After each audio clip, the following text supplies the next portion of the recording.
Hey, it's Mel. And if you've ever struggled with anxiety, or if you're going through a really tough time right now, or you're worried about somebody who is, this video that you're about to watch is going to be a gift for you.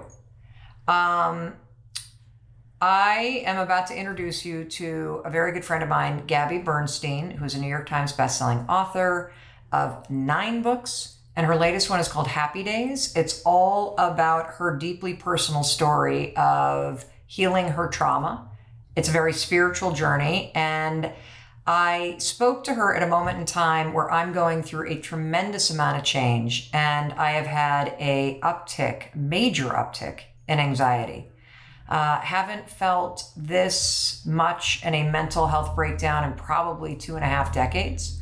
I am on the up and up, but talking to Gabby was a gift. And this is going to be almost more like a therapy session where Gabby is counseling me. We're going to talk about anxiety, trauma. I want to give you a trigger warning because there are very sensitive topics that we talk about. It gets emotional, but it is packed with takeaways. And I am just thrilled that you're going to get to experience it. Please forward this to anybody that you know that's struggling with trauma or anxiety or just having a hard time. I started this conversation in a very low place. I ended it in a completely different place. And I know that you are going to find what you experience with us to be life-changing. Thanks for being here. I hope you enjoy this. I think it's very timely that I'm talking to you and doing this interview. There is so much about your work, your story, the work that you're putting out now that is what I need to hear. Mm. And so, I'm sitting here in a home that we were building in southern Vermont. And about 2.5 years ago, I had a cracking, if you will. I think that's the word that you use too, where I'm like, I can't keep going like this.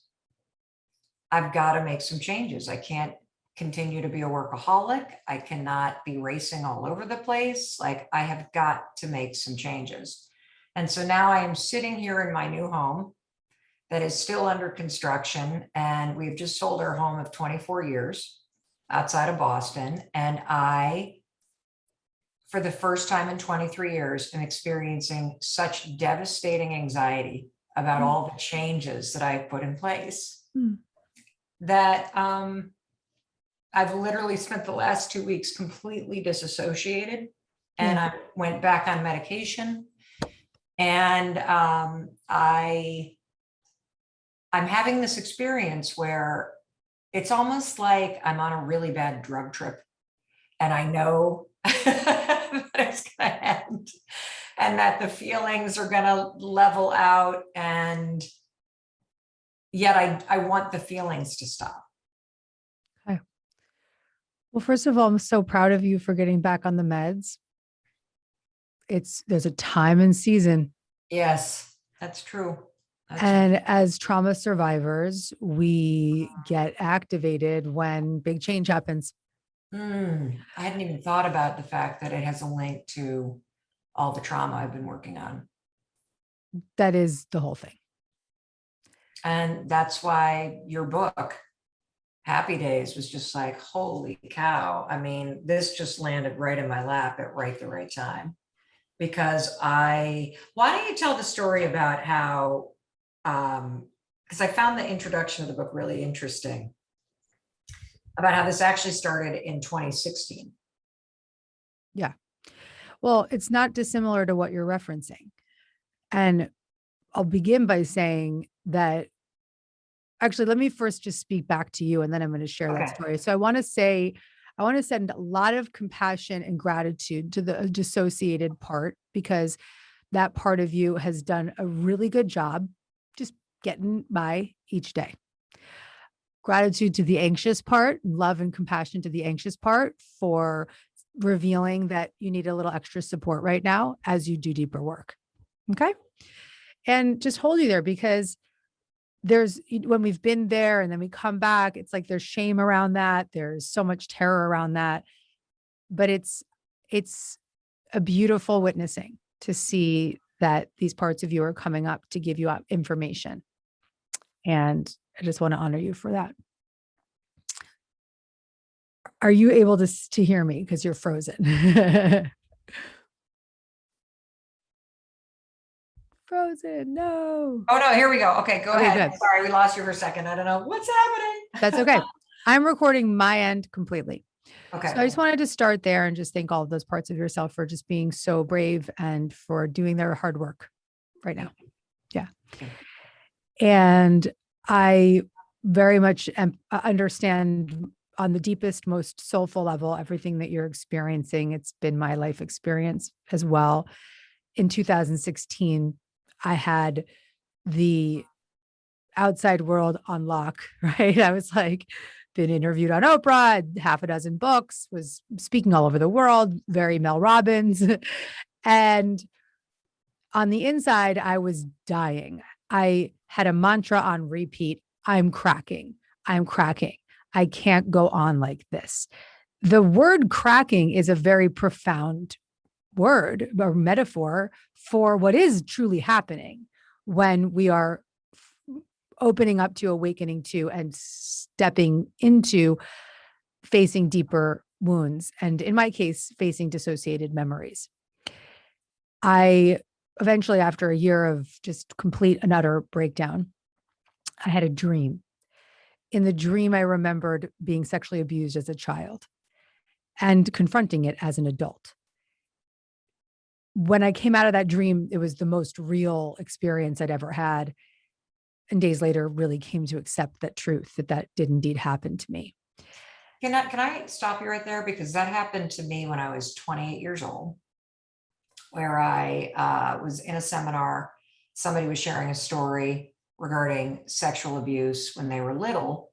And when they mentioned a sibling being nearby, it triggered me remembering something. And I would love to have you talk a little bit about that sort of period of time where the memory comes flooding back in, and how you, or what allowed you to say that's not just a memory that actually happened. Because I think that flooding happens for a lot of people, but it's the accepting or saying that it's real. And I'd be curious, given what a deep thinker you are and what a spiritual guide you are, if you have anything that you could offer about that space between remembering and actually believing. I will say that if your body remembers, if you're feeling into a memory, it is indeed real. And you may not have all the information around it, but your body is revealing a somatic experience of trauma that has become safe enough in that moment to come to the surface. It took me a full year to fully accept that this was true. It can take people a lifetime. Most people in my 12-step meetings, when I would talk about it in women's meetings, they'd all say, me too, me too, me too. But I'm over that, or I'm not good. Or yeah, some weird things happened to me when I was a kid, or my dad was always weird towards me, or whatever. And just sort of be like, but that didn't really happen. Right. Right. Because the shame and the terror of the trauma, and this goes for any trauma, is so impermissible that we will do whatever we can to avoid having to ever face into it. Hold on one second. I need to shut this door. I hear these guys. There we go. Okay. There we go. And that really speaks to some of what's occurring right now for you, because we have these exiled child parts of ourselves that are locked up, tucked away, never to be spoken of again, because there's so much shame and so much terror and beliefs of inadequacy and not being lovable. And we build up these major protectors: addiction, anxiety, dissociation, rage, control, workaholism, just all of the above. And those are all what in IFS, internal family systems therapy, we call protector parts. And the protectors go on high alert to manage the exiles. And so they work. For you right now, my love, let me help like neutralize by saying this is such a textbook moment, and I don't want to take away the truth of it, but I also want to just sort of neutralize it by saying this is so natural. You're facing into trauma, you're having a huge life event, you've left your home have many years, you're moving into a new space, things are changing personally, professionally, change. Typical control protectors are being dismantled. Exiles are peeking their head out of the closet. Protectors are fucking coming in saying anxiety has to swoop in and dissociation has to swoop in. And all of it is like, no, little people don't come out. So what I want to acknowledge is that this is the human experience of people living with not fully processed trauma yet, right? Which is all of us, all of the human condition. And for those of us like you and I who have had big T trauma, the protectors are the same as all other people's protectors. Ours are just a bit more extreme. Right. But the great news is this: we all have inside of us what is known as self energy with a capital S. And self is, you might consider it your higher self, or I love to refer to it as like the internal parent. We have an undamaged, resourced self. And that self has many qualities: courage, compassion, curiosity, calmness, creativity, connectedness. And so when I was speaking to your parts earlier, saying to your anxiety and saying to your dissociation, I have a lot of compassion for you. And I'm curious, offline, I'd love to get to know you more and be there for you. And I also am a calm energy towards you. That's my self energy speaking to those parts of you that are activated. But the cool news is that you have that self energy within you too. And just even co-regulating with me right now, we can connect on this beautiful value of these parts and thank them. We can connect on the up-leveling that's happening, celebrate the up-leveling. We can connect on the safety that you've created for yourself, taking the medication again, bringing yourself back to a safer baseline, and acknowledge and honor that going through the journey of even slightly lifting the curtain on those exiled parts is fucking terrifying. Why is that? Like, I sit here and I go, I think a lot about how intellectually, you were talking about from the outside, I got it all handled. Intellectually, it doesn't seem that scary. But there is something, you're right, that's terrifying. What are the exiled parts? Because I think they're the little children. They're the little kids. A girl that was abused, the little girl that was in terror and got stuck there. Yeah. Yesterday, I did some work with my therapist around my little girl, the traumatized girl. And she was just trying to get to the girl. And I was like, no. We got to get to the protection mechanism in front of the girl. And it was like, I saw this huge wall of ice, like glass, but like almost like icy glass. And I said, okay, I'm ready to take a sledgehammer to that glass. And so I started sledgehammering the glass and cleared it out. And behind the glass was this little girl. She was like 6, frozen, totally enclosed in a like full ball of ice. And that visual is literally what it is. It's literally what it is. The traumatized children get frozen in time, locked up in the basement, and we build up all these forms of protection so we don't have to face that terror and that fear ever again. It's too scary. But the irony is that we're facing it every day. True. Because every single time that protection mechanism doesn't work, or something's out of control, or something is different than we planned, or we make a big move, or we get, burned or whatever, little girl starts to freak out and the protectors come back in. It's just boom, boom, boom. It's constant. It's constant. And so this is a undoing trauma, which is what this whole book is about, is a gentle, slow, steady process of retrieving those parts of ourselves that have been so exiled. But it can't be ripping the door open. It's just too extreme for our system to do that. Yeah. Wow. Yeah, I relate to the ripping the door open, and I think the thing that is so interesting about your book too is that it's so timely, because after the pandemic, everybody's traumatized. Right. That's actually a really beautiful point. So first of all, everybody was already traumatized, but they were doing a really good job of containing it with their protectors. Alcohol, workaholism, going out to the bars, seeing friends, sex, porn, ... Pandemic hits, boom, all of our controlling mechanisms are lifted and ripped away from us. The world feels out of control. The world feels unsafe. So all of the protection that we've built up around ourselves to feel safe and in control is taken away. What happens? We're left with ourselves. We're left with the little children. And that's when people went one of two ways. One way, their protectors got louder and more extreme, or the other way, they started to just say, I'm going to start to do some work. I'm going to look a little closer.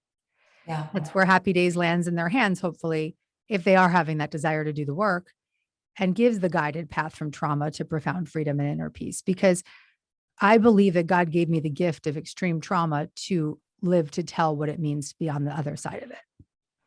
And remembering the sexual abuse in 2016, and then accepting the reality that that's what happened.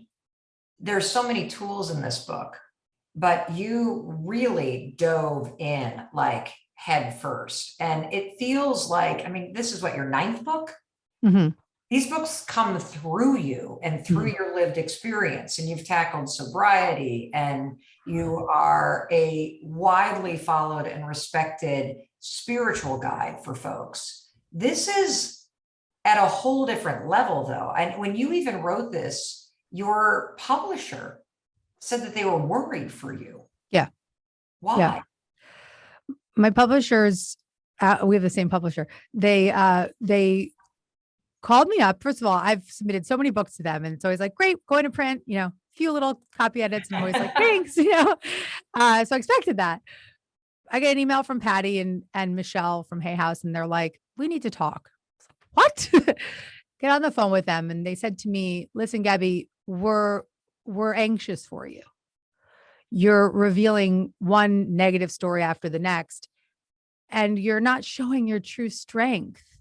We're not seeing that girl with all the power on the stage and all of the books you've published. And I said to them, my ability to be this vulnerable is my true strength. And I could see the shift in them. I could really see it. And I also listened to them, because I think that there's, as a raconteur and as a guide for folks, sometimes you do need to know how much you want to reveal and how much you want to pull back. And there's a whole chapter that I took out, actually, just to sort of balance it a bit. So there was beautiful direction, but it was also very important for me to say to them, look, you've known me in one way, and that's a big part of who I am. But there's all these other parts that coexisted that I wasn't able to give voice to until now. And this is my moment. And it was funny. I did an interview with the gorgeous, most beautiful Ed Milet, just one of the most beautiful humans. So fabulous. Yes. A tremendous human. And we had such a gorgeous conversation. And Ed said to me, Gabby, why now? He's like, you're at the top of your game. You got all these books. You got these #1 New York Times bestsellers. Why would you reveal all this now? And I said, there's no way I couldn't. This is the greatest contribution I will ever give to the world. This is my greatest accomplishment that I must celebrate for myself and for others, to be able to look you and look everyone that I know in the eye and say, there is a way out. This is my path. This is the guided path from trauma to profound freedom and inner peace. You can identify yourself in my suffering because you have suffering too. And here's a way out. You don't have to do it exactly the way I did, but these are the steps. What are the steps? Like, how do you begin? Like, I think a lot of people can relate to the cracking because as you were telling the story of 2016, like, I can't, for me, I have been saying for 2 years, I can't handle one more thing. Like, I can't keep operating like this. I can't. So how does somebody recognize, number one, that there is that cracking? And number two, what is the next best couple things just to get started? Because obviously it's a long, slow, deep healing journey. It is. It's a long, slow, deep healing journey. But what one of my readers said to me today in an interview, she said, I feel like Happy Days will take 5 to 10 years off of your therapy, because with the direction and the awareness and the understanding, it actually just fast forwards things for people, because it takes away all of the time that you need to figure it out, and then you can go deeper. But first steps for how do you know you're cracking into something? And this doesn't necessarily mean that you are remembering something that you dissociated from, but that you're accepting something that you've been running from. One is to accept that we're all running. Two, it's to start to notice some of the behavioral patterns, triggers, and the ways that you respond to them. So at first we can kind of begin to take an inventory of like the responses, right? The extreme ways that we react. So are you turning to drugs and alcohol? Are you overworking? Are you burning yourself out? Are you feeling extreme gastrointestinal issues? Are you having insomnia? Are you having a lot of physical conditions that you can't get a diagnosis for? Are you having extreme anxiety? Are you struggling to, not rage out of nowhere? Right. Well, one of your theses is that I love, because it's very hopeful and it's true, is that there is you talk about the self with the capital S, and that there is a returning to that is desired by all of us. And in many ways, for me, this book felt not as much about trauma as it did about spirituality, because you can list all those negative things, but the flip side of this is that there is this, as you say, calm, confident, that there is a person in a self energy inside of you that you're trying to get back to. Yeah. And the cracking is a moment when you realize that all this running that you've been doing away from that calm, compassionate, confident self is no longer working. Yeah. In many ways, the cracking is a great sign, because it doesn't feel like it. It definitely doesn't feel like it, but it's a great sign. Much as my therapist said, I said, why did I remember this now? I was 36 years old. And by the way, statistics show that most people don't remember their dissociated trauma until their 50s. Really? Yep. Wow. I think the stat was like 80% or something crazy, my therapist told me. So when we're cracking, what's happening is, in my therapist's case, she said, you were safe enough to remember. You had gotten yourself to enough safety to remember. So I want to once again applaud you, because all the work that you've done on yourself, decades of devotional work that you've done for yourself and shared with the world, has gotten you to a place where you're safe enough now to crack into more. And it's fucking terrifying. But the best advice I could give anyone right out of the bat is to start to connect to that self energy. So how? So self is there. Self is ready to go. It's this totally loyal parent that's just ready to pick you up and the second that you ask for help. Self is qualities of curiosity. And so there's 3 questions you can start to ask yourself in the moment when the anxiety comes up. Instead of pushing the anxiety down, you can befriend it.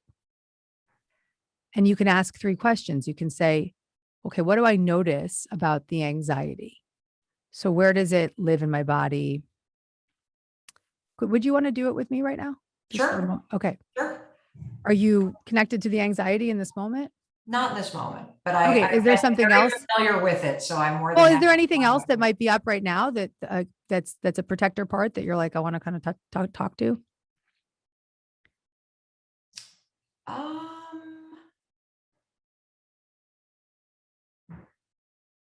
it's interesting. Now that we're talking about it, I feel a little anxious.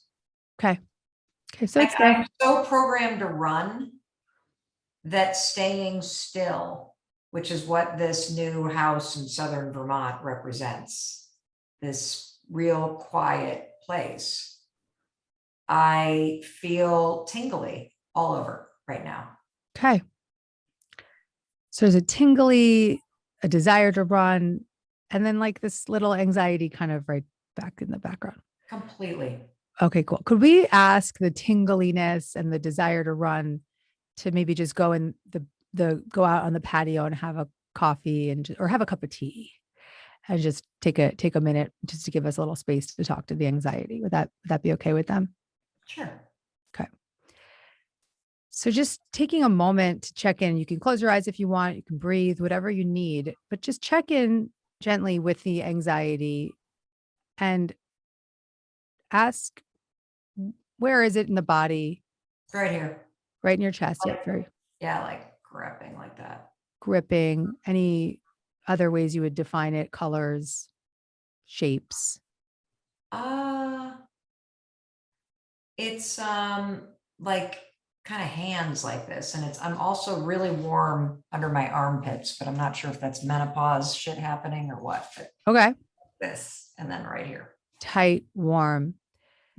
Does it have an age or a gender? Oh, female and older. Older. Okay. Yeah. Like older than you are now? Yeah, I think. I don't know. I don't think of myself as 50s, but No, but is it like when you say older, like 80s or like older, I just like feel like these like witch hands. It's really fucking witchy? weird. Yeah. Witchy. Okay, cool. Witchy. Anything else that you notice about it?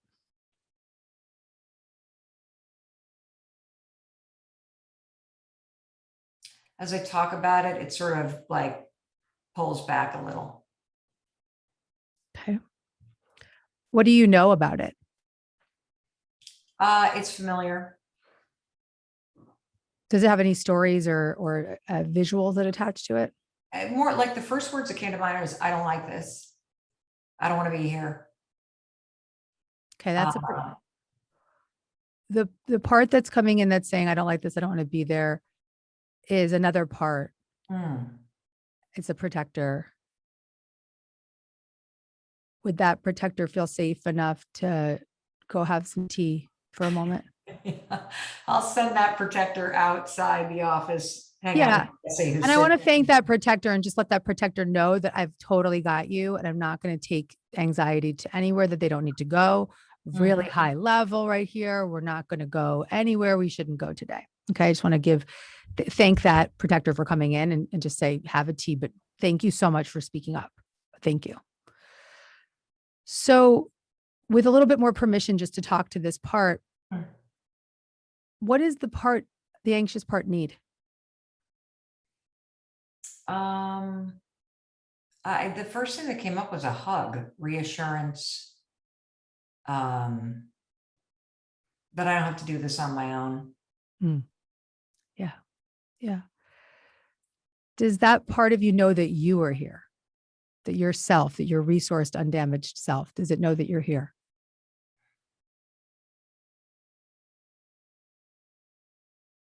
I think so. I Okay. think so. And the reason why I say it like that is because I think one of the things that I've been struggling with for so long because of workaholism and being busy and on the move as kind of my go-to protector. As long as I'm on the move, I'm going to be okay. As long as I'm busy. I have had a deep feeling of loneliness. Yeah. So the part, yeah, being in a quiet place up here makes me feel really lonely. okay. Okay. Thank you for saying that. How do you feel towards the part? I feel sad towards her, tired of feeling lonely. I get it. It's painful. So she knows you're here and you have some compassion for her. So I don't want to put the words in your mouth, but Yeah. Oh, sure. yeah. Okay. Beautiful. If she wasn't in such an extreme role of doing, and anxious, Yeah. what else would she be doing? She'd be hanging out with her friends. Hanging out with her friends. Okay. Laughing a lot. She'd be doing fun shit. I don't know. Going for a hike. Going for a hike. Okay. Would you be there? Self? Yeah. Okay. In your own mind's eye, can you just take a moment to just visualize taking her by the hand and or however it visualizes for you, however it comes to your vision, taking her on that hike, see who's around, see whatever comes up. You can tell me whatever comes up, whatever you want to share. I can totally see it. Totally. There's a black bear that is out with her cubs up there. And so I just see us walking down the path and there's the black bear. How does she feel with you on the hike? Happy that I'm there. Yeah. And is there anything that you want to say to her on this hike? I'm not going anywhere. Can you make a commitment to her right now that when you notice her, you can just take her by the hand and go on the hike and remind her that you're not going anywhere? Is when you say notice her, are you talking about when that feeling comes back? Is that what you mean? Yeah. Yeah. When the anxiety starts to come in, can you just let her know? I am not going to let you be there alone. Right. And make a commitment maybe that you'll just take her on that hike. Maybe even literally go for a hike with her. Totally. Beautiful. How does she feel now? Just to close it out, how does she feel?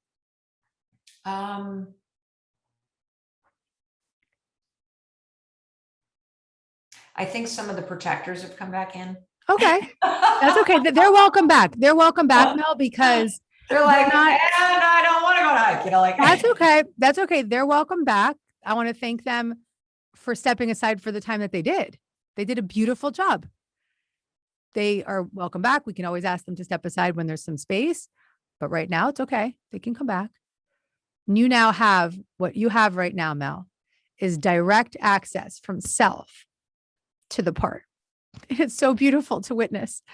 You have direct access from your adult resourced internal parent self to the part of you that's so protective and anxious. And you've given her a full media alert that you are available to her when she needs you.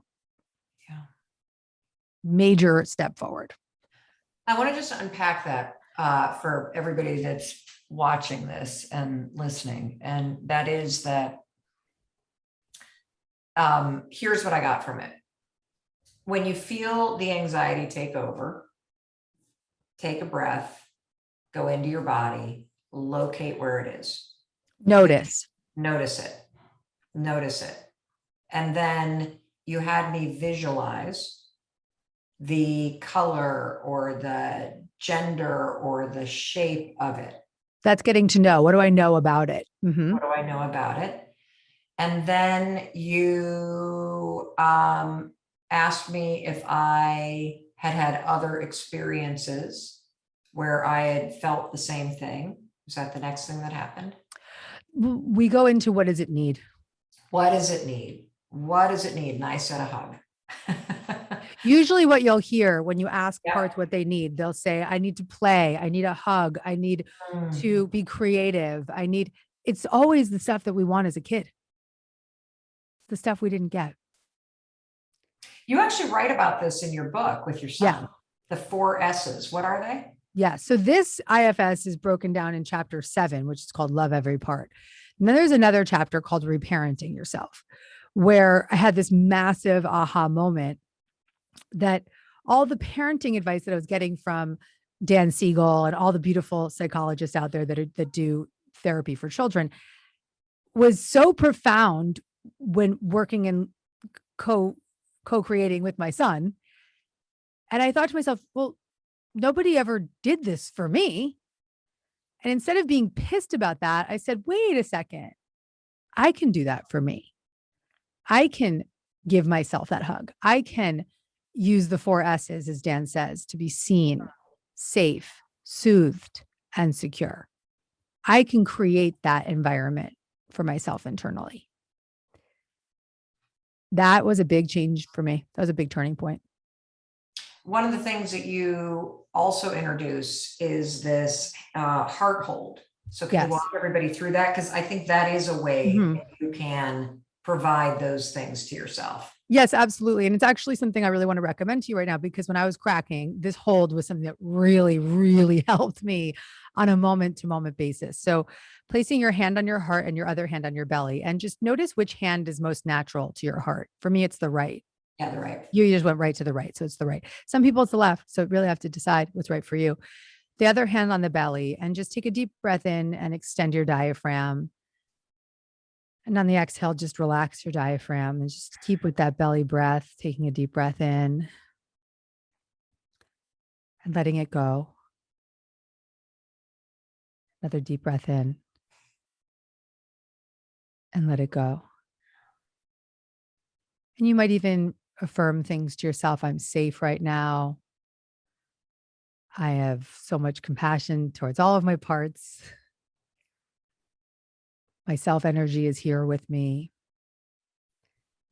Even just doing the hold is enough right now to settle my system, to help me get back into that parasympathetic state, to just feel relief. Yeah, it's great. Yeah. Go to it all day. It's nice on the belly too. Really nice. Really nice. Another one would be tapping on the gamut point. So there's a point between the ring finger and the middle finger called the gamut point. Outside of the hand, right? On the back side of the hand. Yep. And I like to call this point the holy shit point. When I was early in the trauma recovery, I was terrified of getting in an elevator. Why? It's out of control, right? Really? Oh yeah. Oh yeah. The elevator, I was coming out of the trauma, and the elevator was just the scariest thing for me. So I had to do this. There was times I had to get in an elevator. And so I was tapping that point. And what does that do? This point sends a message to the amygdala that it's safe to relax. When you tap that point, you also want to take the benefit of affirming the desired feeling. I am safe. I am safe. I am safe. Wow.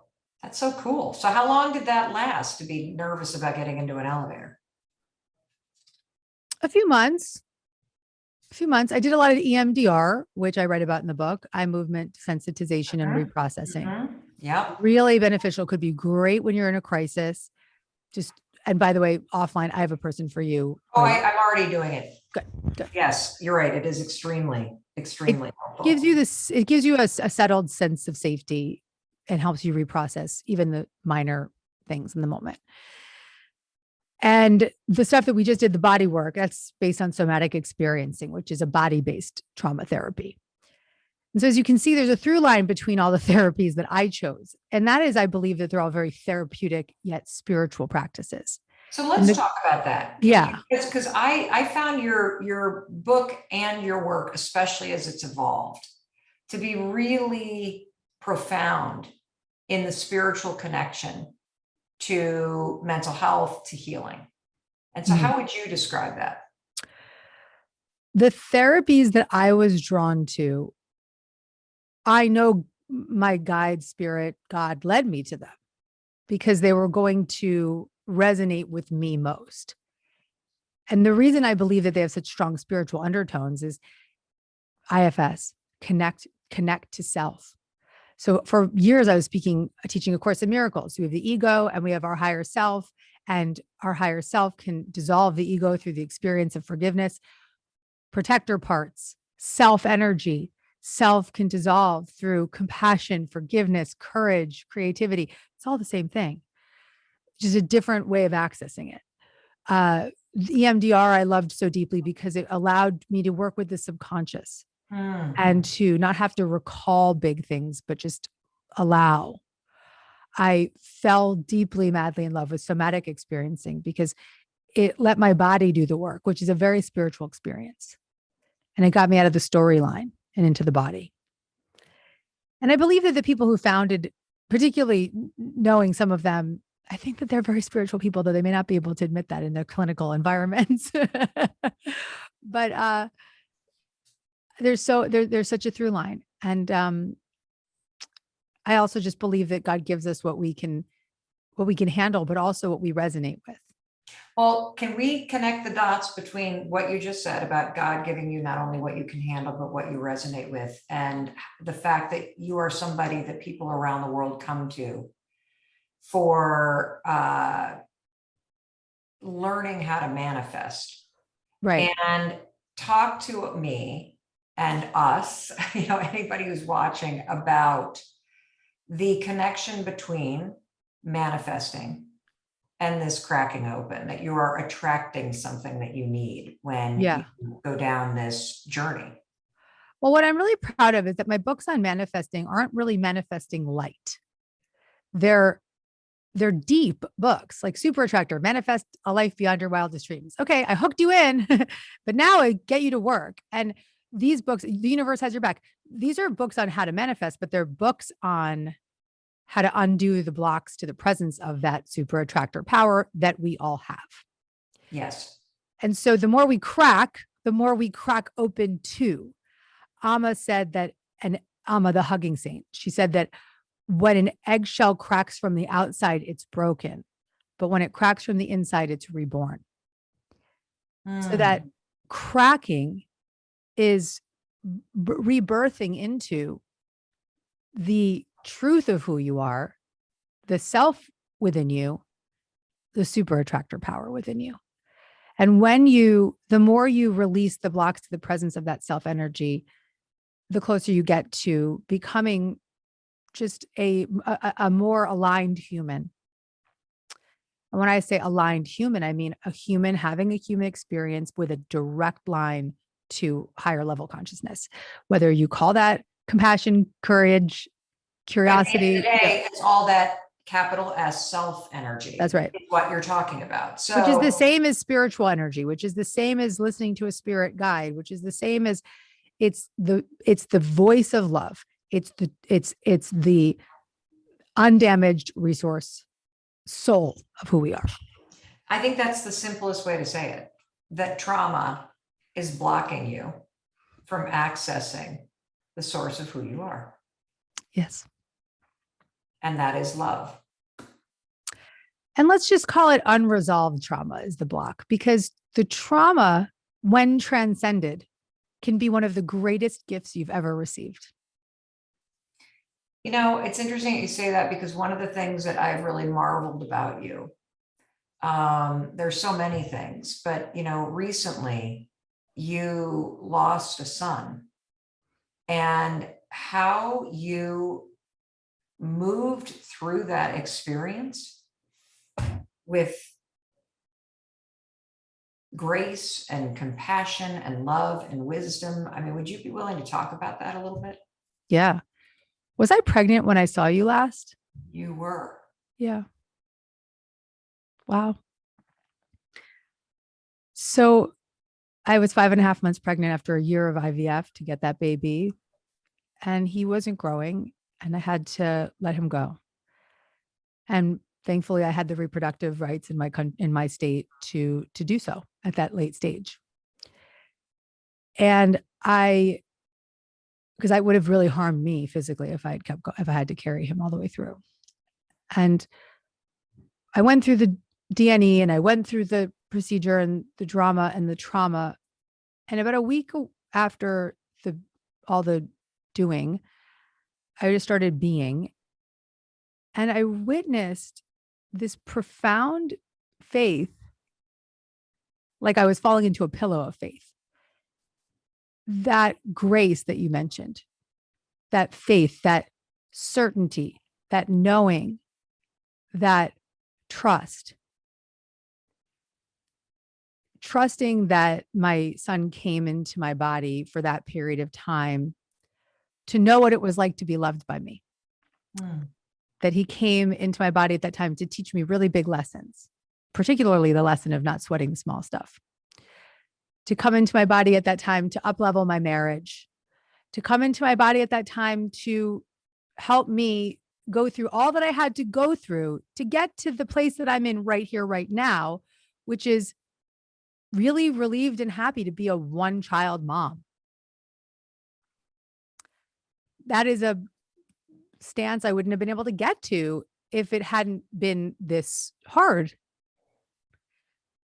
And now I'm 42 and I'm like, I'm good. I have the most amazing son in the whole world. And Owen is with me, my spirit guide baby, who shows up as a blue butterfly everywhere I go. And he is totally present with me. And I believe his soul came to me for a reason. And I'm so grateful for him. And I'm so glad you got to be in his presence. I remember when we were talking, I said something about miscarriage as we were in the middle of that interview. And I thought a lot about that because I feel that there is a connection between the two of us. Big time. Big time. And I've been scared to talk to you about it because I remember saying it during the interview. I was talking about loss or grief or the shame and sadness. And, I said, whether you've lost somebody you love or lost a baby. And I'm like, well, that's not going to happen to you. And then I just moved on. And it was during our interview on your podcast. And when I saw your post, I immediately remembered that energetic connection between the two of us. Mm-hmm. Because I think this happened a couple of weeks later. It was the week after. The week after. I will tell you this, I have a really close friend who's a medium, and she would never channel that. Like, she couldn't have channeled that. She channels everything for me, but she would never channel that kind of horror. But at one point in my journey, she randomly told me this story of how she was 5.5 months pregnant and lost the baby. And I really took it in. I was like, what the hell? Like, how that happens? Like, how does that, like, visualizing her very pregnant and just like, what? How does that happen? And I know that story came through her because I needed to know where to go. I needed to know that someone would know and understand. And I also feel that in many ways I psychically knew. There wasn't as much of a connection to that baby as there was with my son, Oliver. And I had a sense, and that spiritual connection helps you resolve human experiences that are traumatic and really scary with not overriding them. You don't want to over spiritualize the problem, but you can move through the problem in a human way with a faith beyond the human experience. You demonstrate that better than almost anybody I know. Thank you. It's really, really incredible. There's one other thing I wanted to end on because I found it to be, actually, there's two other questions I have for you. You have these 6 words that you use as a mantra almost when you're feeling moments of anxiety. And I found them to be really helpful. There must be a better way.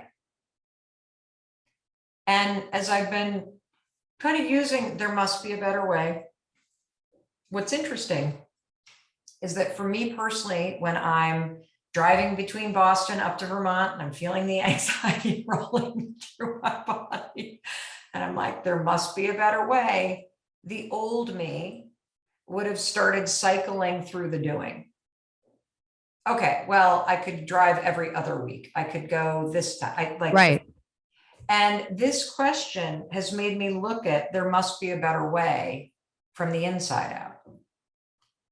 There must be a better way to experience your life, Mel, than what you're doing right now. Yeah. How did you come to those words and what do they mean to you? Those words came to me when I was on my knees at 25 years old, cracked out on cocaine. I literally said, I need a miracle. There has to be a better way. And that phrase was a prayer. And through that prayer came the truth, which is get clean and you will live a life beyond your wildest dreams. That was an audible voice that I heard that day when I said that prayer.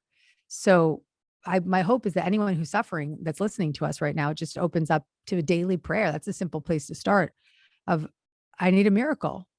There has to be a better way. I welcome a better way. It's beautiful. There's so much optimism in that. And there's almost like this presumptive close that there is a better way. Of course there is. There's an alternative. There's always a better way. There always is a better way. There's always a better way. The final thing I wanted to ask you about is I loved your reframing of medication when you were diagnosed with postpartum depression and postpartum anxiety and insomnia, all of which I had with our firstborn. Yeah. Well, first of all, at the beginning of this interview conversation, deep soulful connection that we're having here, we can't help ourselves. I clapped for you when you said I'm back on my medication. And I applaud you because in our field, there's a tremendous stigma and shaming around psychiatry and medication, particularly all kinds of medication, and in particular when it comes to mental health. So much so that I almost lost my life because of it, because I was brought up homeopathic, taught that I could heal myself through my mind. And all of that is 100% part of the equation. But there are times in a place where God needs to work through the medication. And that's for you right here, right now. And I went through the darkest corner of my life, the bottom, the lowest low, suicidal ideation with a biochemical condition called postpartum depression. And I was so unwilling to diagnose it or accept the diagnosis that I took months to get properly diagnosed. That is scary. I don't know how you live like that. I didn't. I wasn't living. I was dying. Wow. I wasn't sleeping. I had probably sleep 30 minutes a night. And I write that story. The title of that chapter is called Don't Call Me Crazy. And I very openly say, hey, hands up. I decided to get myself medicated. Well, I didn't have a choice if I wanted to live, and it saved my life. And the thing that's also important that you and I will both stand behind is that it's not like you just take the medication and you're done. Like you're taking the medication and you are doing the deep work, you're so brave. And what my therapist said to me that I'll reflect back to you right now, my psychiatrist said this, that the medication will give you a safer baseline to do the deeper trauma work. And that's so freeing to say, this is a tool. This is a vehicle through which I can do deeper work. Thank you. Absolutely. Here's the gift of what I've gotten out of this conversation. So first of all, one of my major takeaways that has been super helpful is sort of understanding that any major change in your life or any small traumatic thing that happens actually reignites the unresolved trauma that is in your body, in your mind, in your spirit. That's right. And so it is not surprising at all, given the 2-year pandemic and the absolute upheaval and changes that I've put in place in my life, that I am now experiencing a moment where I have had a mental health breakdown. Second thing, and I think this is really interesting, is that this cracking open is an opportunity for tremendous spiritual growth. And it's an opportunity for those parts of me that got silenced or buried or frozen or who have been running ever since I was originally traumatized. It's an opportunity for those parts of me to come forth. Yeah. and that inside of me, there is a adult and a source energy that can provide all of the resources and soothing and comforting and companionship that I've felt missing ever since that trauma happened. And I also got that in many ways, I don't have a problem taking medication. The second that I felt myself disassociate, I'm like, get the fucking doctor on the phone. I need medication right now. Good. Yeah. Good for you. I know what this shit feels like. Not doing it. Not doing it. But so what I love though is that I do believe it's a tool. I do believe it's life-changing and important. I've never thought about medication as something that God or the universe gives you so that you can do the deeper work you need to do. That's right. And thinking about it like, we often pray or manifest or, want to have the answers come to us. And yet when the answers come, we're like, no, thanks. I don't need the medication. I don't need that person. I don't need to stay still. I need to get busier. And so part of it too is just accepting the answers that are coming, even though you might not like them. Exactly. Wow. There's no doubt in my mind, happy days are ahead. Yes. Yes. Oh, you have big happy days ahead. You are up leveling in the most major way right now. And I guarantee not far from now, we're going to be looking and you're going to say, holy shit, thank God that happened. Not today, but I'm getting there. You're on your way. Gabby, I love you. I love you. Thank you. Where do we want to send everybody? Obviously, to any one of your 9 books, Happy Days is a must read. You also have these incredible courses about writing best-selling books. And I want everybody to go get Happy Days. Okay. I want them to take this journey with me, to go to Amazon, to buy the book, to listen to the book, to do both, to underline it, to highlight it and listen and just take it in, come back to it year after year. This book is my greatest contribution to the world. And it is my mission right now to make sure any human who needs this kind of soothing and guidance and support finds their way to this book. I love it. I love you. I just adore you. I love you so much. Thank you. I feel so bad I have to run, but I want to tell you this. I'd love to set up a time to just talk. I would absolutely love that. I will reach out. Now that I have both feet on the ground, I am able to return calls and texts and okay. I will. I absolutely will. Yeah. And you are well on your way to freedom, my love. Thank you, Dawn. Bye. Love you. Bye. Hey, it's Mel. Thank you so much for being here. If you enjoyed that video, by God, please subscribe because I don't want you to miss a thing. Thank you so much for being here. We've got so much amazing stuff coming. Thank you so much for sending this stuff to your friends and your family. I love you. We create these videos for you. So make sure you subscribe. Mwah.